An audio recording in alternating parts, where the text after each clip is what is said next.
Y vamos creciendo, ya dejamos la infancia, nos metemos en la adolescencia, las redes sociales, lo bueno, lo malo, yo para mí más malo que bueno, pero todo lo que está ocurriendo a través de las redes sociales.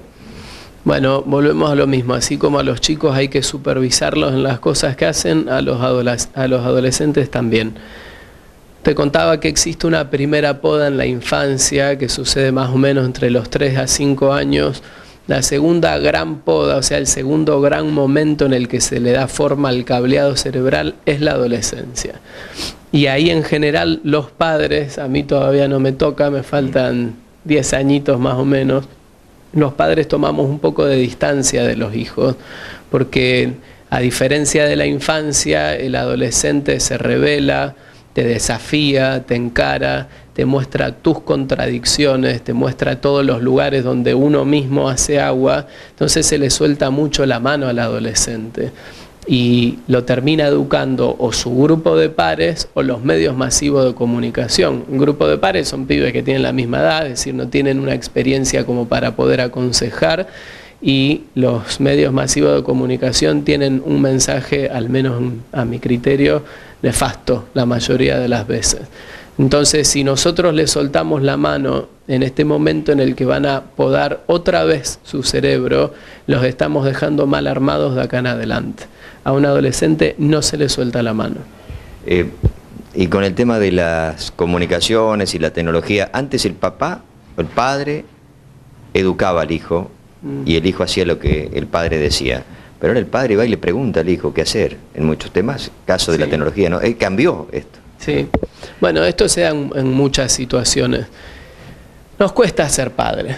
Yo creo que le estamos intentando de buscar la vuelta. Yo soy de una generación en la que quizás nosotros nos bandeamos mucho hacia el otro lado, ¿no? Veníamos de una era que traía un formato de educación súper verticalista, con una idea de autoridad, de disciplina que era bastante clara. Entonces había como un sentido, no sé si la palabra es de respeto, sino de un reconocimiento de la autoridad, y entonces el hijo quedaba ahí abajo en esa escala vertical.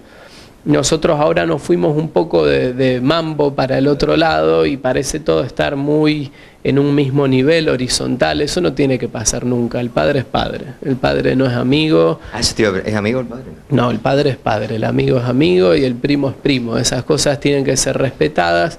Solo que en esto yo creo que en algún momento encontraremos el equilibrio, el punto justo. Ahora la autoridad no se impone simplemente por ser padre, sino que hay que ganársela. Y la autoridad cuando se gana, esto lo sabes vos, lo sé yo y cada uno lo sabe en su trabajo o en los lugares donde se mueva, cuando alguien gana la autoridad por su propia forma de ser, por la manera respetuosa de tratar a los otros, de ser empático, de colaborar, de ayudar, esa autoridad verdaderamente marca positivamente.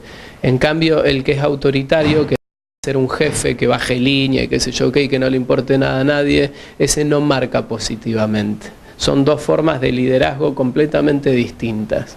Tendríamos que aprender a ser padres que se ganen la autoridad y que sean líderes positivos. Pasamos la adolescencia, hay temas muy preocupantes con las adicciones, con lo que ocurre con los jóvenes y a veces con los adultos, pero apuntar a los jóvenes para la prevención. ¿Qué pasa? Hay un desamparo. Recién hablamos del rol que ocupan los padres, la familia, este alejamiento que hay a veces con los hijos, y que dijiste vos, los amigos se hacen a veces en las redes sociales, y esto crea estos problemas, que cada vez hay más problemas con la droga, por ejemplo, y con el alcohol, y con el cigarrillo, y con todo lo que hace mal a la salud. ¿Esto es una tendencia que no va a parar? Ay, no me gusta cuando me ponen en el lugar de tener que ser realista, y eso es en algún punto pesimista. En nuestra sociedad se viene haciendo cada vez más complejo el tema de las adicciones.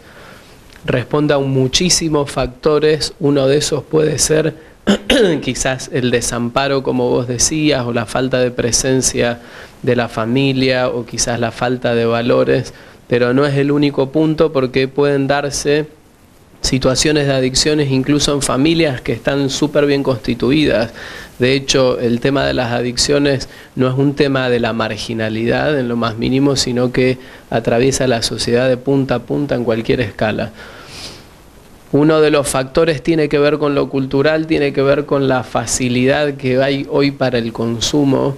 En los últimos censos e investigaciones que se hicieron, lo hizo la Secretaría, la CEDRONAR, dan cuenta de que más o menos a la edad de 12 años se empieza a consumir, 12 años. Alcohol, marihuana preferentemente y un poco más adelante cocaína. Cuando desde... La niñez. Sí, es la niñez, claro, es antes de la adolescencia. Cuando se empieza el consumo a esas edades tan tempranas, el nivel de deterioro que tiene un órgano que está en pleno desarrollo, que es el cerebro, es enorme. Entonces, muchas veces cuando el inicio del consumo de sustancias, ya sea el alcohol, que no hay que dejarlo de lado como si fuera poca cosa, sigue siendo la droga que más daño hace y que más costo tiene a nivel de la salud, ya sea marihuana, cocaína, alcohol, ácido u otras drogas, cuando se empiezan a consumir desde muy temprano generan mucho daño. Entonces a veces tenemos chicos de 15 años con posibilidades nuestras muy bajas para intervenir y cambiar las historias. En otros casos, en cambio, sí se logra sacar al chico de esos lugares, de esos hábitos de consumo y todo cambia, pero necesita de nosotros y necesita fundamentalmente del Estado y organizaciones que sepan funcionar junto con el Estado, una presencia muy grande para que esto cambie. No está cambiando porque no están dadas las circunstancias. Sabemos en ciudades grandes, en ciudades chicas, cómo funciona muchas veces la policía en connivencia con ciertos grupos delictivos. Pasa en todos lados, no estoy diciendo nada que sea nuevo o que a alguien le vaya a llamar la atención.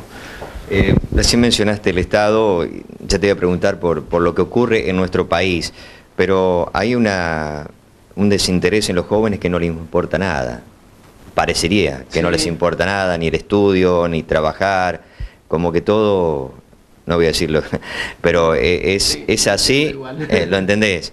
Esto ocurre, ¿por qué? Porque la sociedad está mal, porque a veces los gobiernos nos dan el ejemplo para tener una formación quizás de más responsabilidad.